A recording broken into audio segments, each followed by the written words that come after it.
ભરૂચ જિલ્લો કોર્નિયલ અંધત્વ મુક્ત મિશન 2026 હેઠળ નવેઠા ખાતે આઈ કેમ્પ યોજાયો.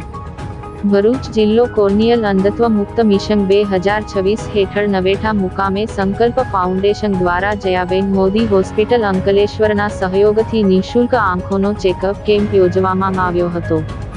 ભરૂચ જિલ્લો કોર્નિયલ અંધત્વ મુક્ત મિશન 2026 હેઠળ જયાબેન મોદી હોસ્પિટલ અંકલેશ્વર અને સંકલ્પ ફાઉન્ડેશન ભરૂચના સહયોગ દ્વારા નવેઠા મુકામે ગ્રામજનોના આંખની તપાસ કરી આંખના નંબર અને જે પણ લાભાર્થીઓને મોતિયો ઓપરેશન તથા અન્ય કોઈ પણ સમસ્યા હોય તો તેનું નિઃશુલ્ક ઇલાજ કરવાના કેમ્પનું આયોજન કરવામાં આવ્યું હતું.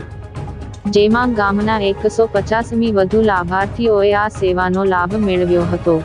જયાબેન મોદી હોસ્પિટલ દ્વારા ભરૂચ જિલ્લાને વર્ષ 2026 સુધીમાં કોર્નિયલ અંધત્વ મુક્ત અભિયાન હેઠળ સમગ્ર ભરૂચ જિલ્લાના વિવિધ ગામોમાં ભરૂચ જિલ્લા આરોગ્ય અધિકારીના સહયોગ અને માર્ગદર્શન હેઠળ સફળ કેમ્પનું આયોજન કરવામાં આવ્યું. યોજાયેલ કેમ્પમાં જયાબેન મોદી હોસ્પિટલમાંથી ઓપ્થેમિક આસિસ્ટન્ટ મહેશભાઈ, સહાયક મુસ્કાનબેન, અલ્પેશભાઈ, નવેઠાના મેડિકલ ઓફિસર સીમાબેન પટેલ, ભરતભાઈ તથા સંકલ્પ ફાઉન્ડેશન ભરૂચના સંજયભાઈ તલાટી અને અશોકભાઈ જાદવ હાજર રહી કેમ્પને સફળ બનાવ્યો હતો.